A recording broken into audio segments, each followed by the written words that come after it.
সবাই মিলেমিশে হাসি আনন্দ আর গল্প করে একসাথে খাবার খাচ্ছে। ব্যাপারটা দেখে মনে হতে পারে হয়তো কোনো উৎসবে সবাই মিলে খাওয়া দাওয়া করছে, কিন্তু যদি এমন হয় 100টি পরিবার একসাথে বসে খাবার খাচ্ছে, শুনতে কেমন লাগবে আপনার?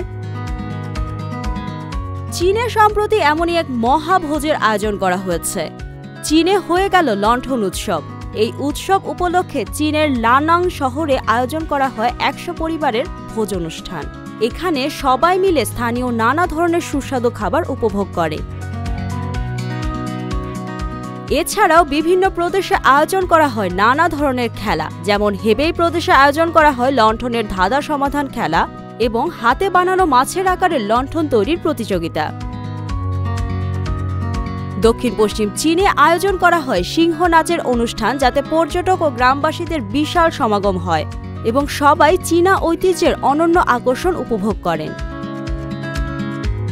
উত্তর পশ্চিম চীনে একটি ট্রেনকে সাজানো হয় লণ্ঠন ও ঐতিহ্যবাহী চীনা গার্ড দিয়ে এবং ট্রেনে আয়োজন করা হয় এক বিশেষ অনুষ্ঠান। এই অনুষ্ঠানে সঙ্গীত, নৃত্য ও অপেরা মুখোশ পরিবর্তনকারী পারফরমেন্স সহ ছিল নানা ধরনের আয়োজন।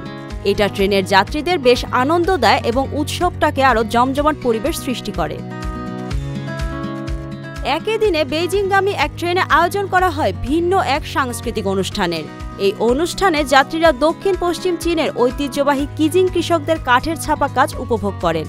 মিং এবং কিং রাজবংশ থেকে উদ্ভূত কিজিং কৃষকদের কাঠের ছাপা কাজ হল কাঠের ফলকে খোদাই করে তৈরি হস্তনির্মিত কাজ, যা প্রায়শই গ্রামীণ দৈনন্দিন জীবনের দৃশ্য চিত্রিত করা থাকে।